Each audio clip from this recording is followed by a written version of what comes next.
What is going on, guys? It's your boy Az. We are back here. Hopefully, you guys are having a fantastic Thursday so far. And yeah, I just wanted to get this video out to you guys here today before the BattleWorld Sentry Boss is live tomorrow. So just a quick couple of things we're going to talk about here today, such as the teams that I've used and just some quick little gameplay footage for you guys as well on the strategy behind it. And then hopefully you guys are going to be able to use this information at your fingertips for tomorrow. So again, let's just recap it here in case you guys haven't seen some of my other videos. Again, with this boss battle, he's going to be able to switch between his normal form, Sentry, and then his Void form. And it's good to mention here that when you are battling alongside Sentry, he has the Avenger squads, and of course as well, you want to make sure if you're using teams such as like Brimstone, you want to make sure you're not targeting Sentry right away here, because if you target him and you take down all his heroism, he's going to be able to basically destroy all his Avenger allies, and then he's going to transform into Void, and then for each ally that he does destroy, he gets additional, I think he gets additional damage and rage and all that stuff. So you do not want to make sure you do that until you kill off all his enemies. And then when he switches over to Void form, he's a bit more aggressive, and he also has rage stacked on every time the enemies take a turn. So what's important here is when he does switch over to Void form, you want to make sure all your characters, whether it's Odin, whether it's Fantastic Four, whether it's Brimstone, they're able to nuke out all his villain allies or whatever before they take a turn. Because if they do take a turn or use their ultimate or specials, he is going to get some rage, and it stacks on. And every time he gets rage, this is not a good thing, guys. This is not a good thing, because down here, every time he gets rage, where is it? There the heck is it? I gotta go down here. I gotta go down this passive, I think. Yeah, right here. When the character kills all summon Avenger allies, he gets 10 rage for each Avenger ally killed. So again, that rage is gonna stack, and when it stacks, the rage gives him more speed and more damage. So we do not want that, right? We do not want damage and speed, because that means he's going to be even crazier. We do not want that. So we always want to take out all the allies, whether or not it's his Avenger allies or the villain ones. So that's kind of the strategy. Now let's quickly jump into the game here so you can have a quick look at my teams.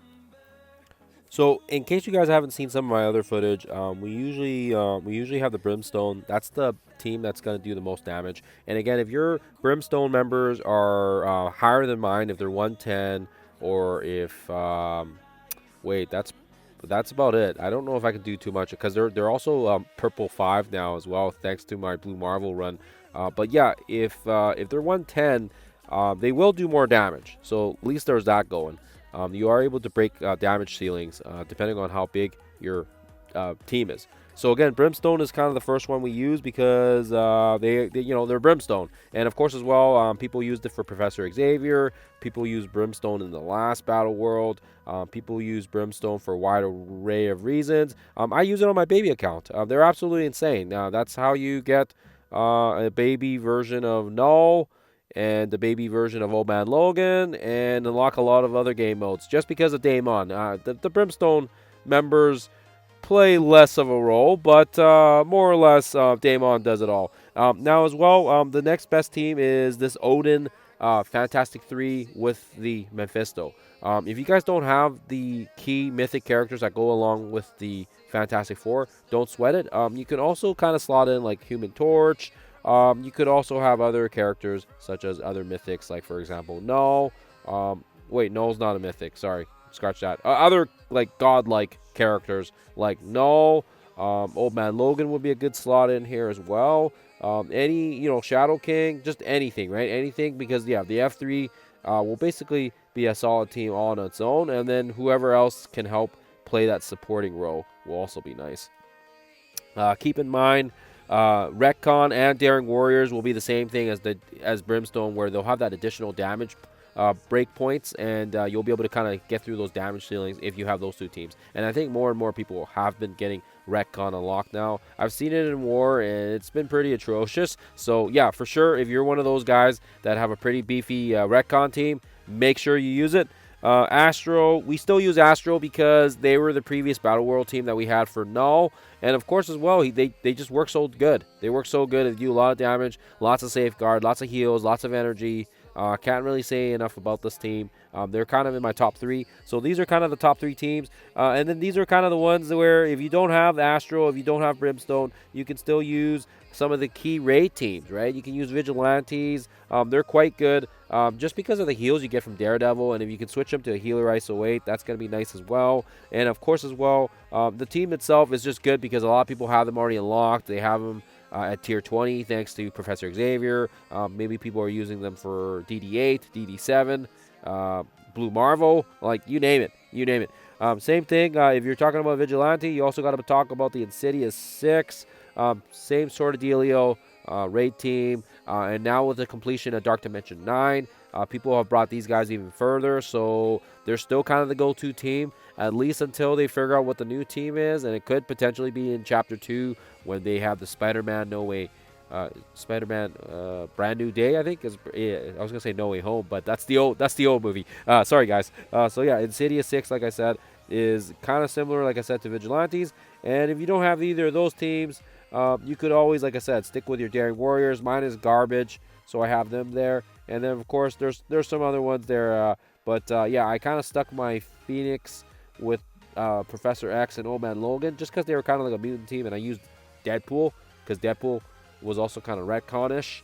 And yeah, did not do enough damage. So I might mess around here. The 5th team is always the one I'm kind of wonky about. But for sure, these are the top 3. And then I kind of pick between either Insidious 6 or Vigilantes. And then the 5th one, I kind of just pick up some scraps and kind of throw them in there and see if they do good or bad. But that's kind of the roster. Let's quickly jump into some quick gameplay just so you guys can kind of see the concepts of what I was talking about regarding the heroism. Okay, so we're going to jump in here, and like I said at the start, do not use Daemon's ult.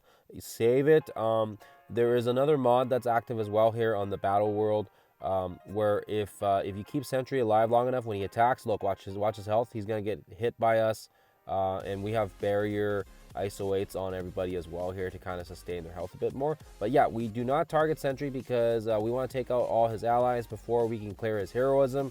That's the strategy, guys. And then right here, when we finally get to him, start building up and getting the cooldowns back up. Keep in mind, every time Daemon gets a kill, he brings energy back to the group. So you want to make sure you can take advantage of that. So use Living Mummy's cleanse and his ult when you can. Get the speed up to the group. Of course, as well, like here, right here, we throw the special here. This is going to give us some safeguard. Try to time the safeguard when he uses the ult like this, so that way he does not get rid of our positives. That is going to be key here. And then, of course, as well, when he switches over to the void form, just smash everything at him. We do not want any of those guys taking a turn. If they take a turn, it gives him more buffs, and I forget the exact, like I said, just get rid of them. Just get rid of them. Save all the ults and just throw everything at him, and like I said, you're going to thank yourself later. Void's going to do his thing, and again, just kind of watching the cooldowns. It would be nice if you can get another safeguard up before he does his ult thing. Because yeah, when he does his ult, it's going to cleanse you. But yeah, like I said, don't use Doctor Strange's ult here. Just use, like I said, use the basics, use the non-splash attacks, the specials. You want to keep these guys for as long as possible.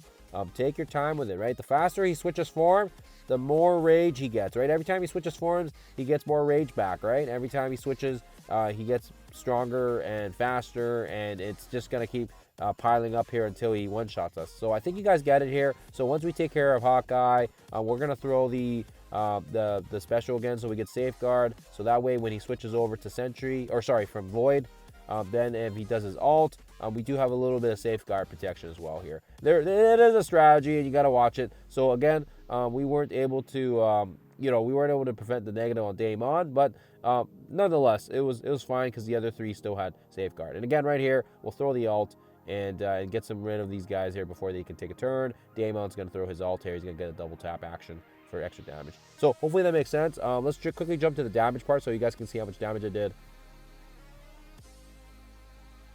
So let's see what the verdict is. I think it's just a little bit north of 700, and that's usually my average with Brimstone. So again, yeah, it jumps into the next team here. And I'm not going to do the whole gameplay again, but just kind of maintain the strategy. You want to make sure you limit your attacks to the allies, and then you can keep them longer in the board, which means the shift is not going to be as fast. And again, we're going to jump to the damage here.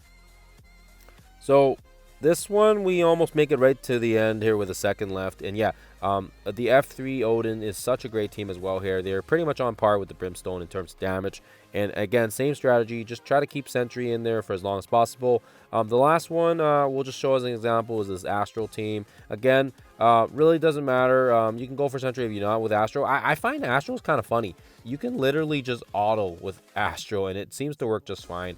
But yeah, there's not really any strategy with Astral. We'll jump to the damage here so you guys can kind of see how much I do here. But yeah, it is very, very good. Astral is always one of my favorite teams just because there's so much going on. Safeguard, you got heals from Doctor Strange, you got heals from Ancient One, and yeah, they usually end up doing a pretty fair amount of damage as well here.